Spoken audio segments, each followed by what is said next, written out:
That was his original Japanese name. Yes.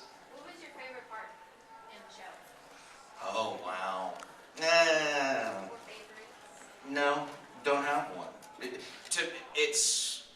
And this is such a cop-out answer, I guess I feel like, but I mean, every chapter of that story, every episode of that thing, they're all like kind of, each one had its own identity, and you know, it was a thrill to work with Kent Williams, you know, as this Blue Ogre character and narrator for so long, but then when Chew came up, it was great to see him, you know, move into such this weird other character, so those episodes were absolutely classic. The Marugu and Suzuka.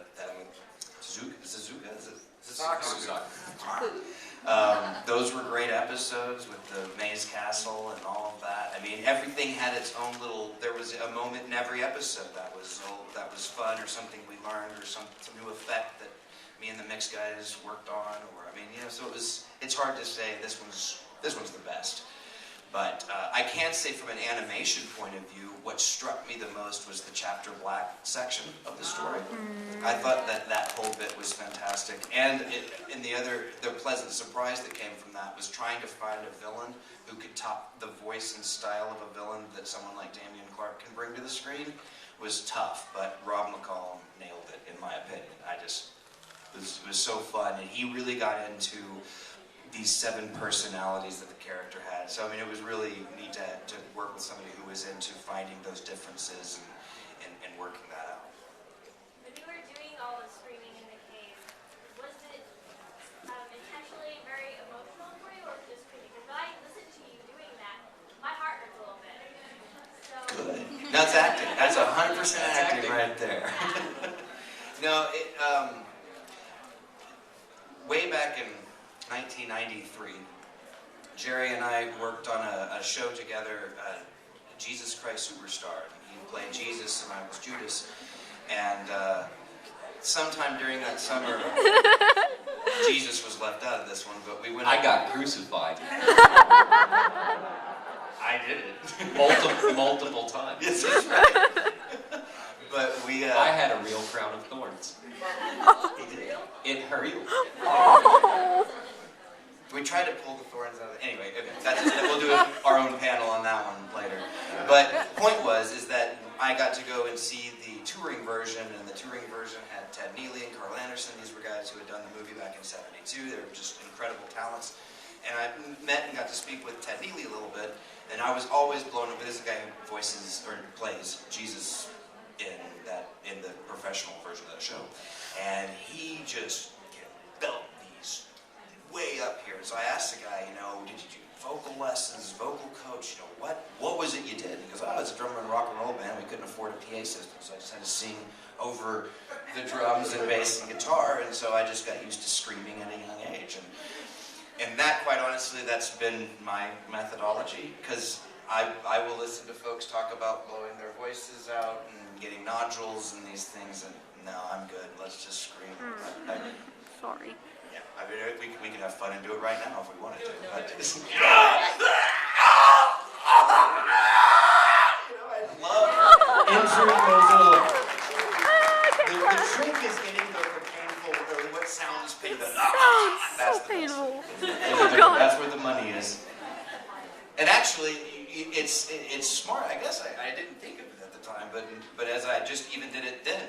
Whenever the regular scream starts to hurt, that's when I'll introduce one of the gargles. That gives the voice a second to rest, and then I can pitch back up. So I'm getting to breathe in there while I'm doing that stuff.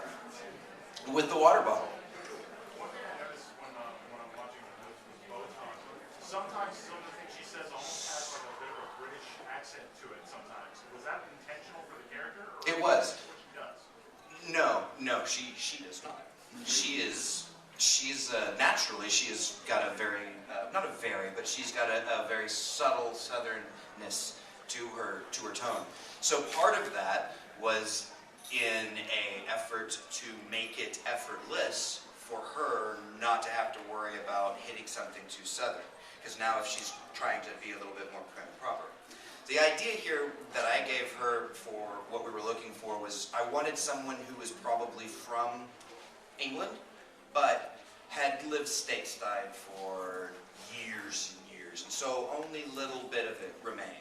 But again, it was in this effort to identify early on within the series that this world that the show happens in is enormous, it's huge, it's, you know, and adding that diversity in. And unfortunately, when all you have is dialogue and voices to work with, really all you can do to try to alter that is add an accent. But I also didn't want to mess around with, let's make it completely accurate and let's, you know, Helsing it, you know, kind of a thing. And so we wanted something that was very subtle, that was been very westernized. So it was intentional, to answer your question with a few words. You had a tentative question? Go ahead. I didn't get to meet the manga artist. I have met the voice director of the series and the character designer. I got to meet them at Anime Expo back in like 2002, 2003, which was an extreme honor.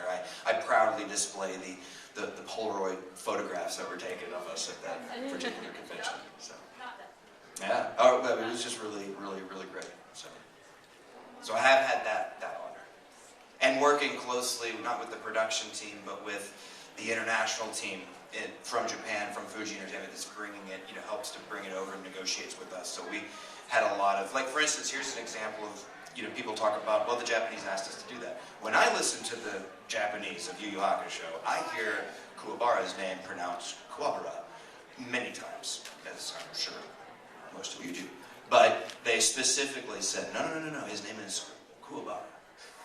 Okay. So that's, you know, again, that's where some of those funny pronunciations sometimes come from. Kurama sounds like a woman. Yeah, and is of the bad fan subs at that time was Hiei was Kurama and Kurama was Hiei. You had to really make sure you knew what you were reading. Yes, sir. When you were making the show, like, did you finish an episode, like if you were like on time constraints, would you like hear an episode and like when you were done and think, oh crap, I should have done that a little different? Like, do you see it differently now that it's like done it so long ago and just enjoy it more?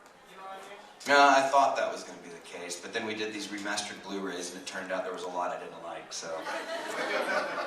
and it's not that I didn't like it; it was just there was something that was, you know, that could be changed and altered and slightly tweaked and maybe sound a little better. Or like we had to go with the name Suzuka because there was paranoia in 2001 that would we get hit by Suzuki the car, you know, and so that had been decided back when we did the Blu-rays more recently that that wasn't going to be a problem. You know, turns out he didn't have an action figure that we're going to have to copyright and all these kinds of things. So we went back and changed his name back to the original name. And those kinds of things. There was like I remember there was some debate and then also inconsistency on is it the living world or the human world? Is it, you know? So we went back and lined all that up where it's all living world. Change those to the beginning to the end of the show. So little things like that were the types of tweaks that I would do. I'd go back and recut actors. Now they've got 10 years more experience and get a better performance. I use the same actor. A good example is from the Chapter Black Saga, the character Sniper. Yeah.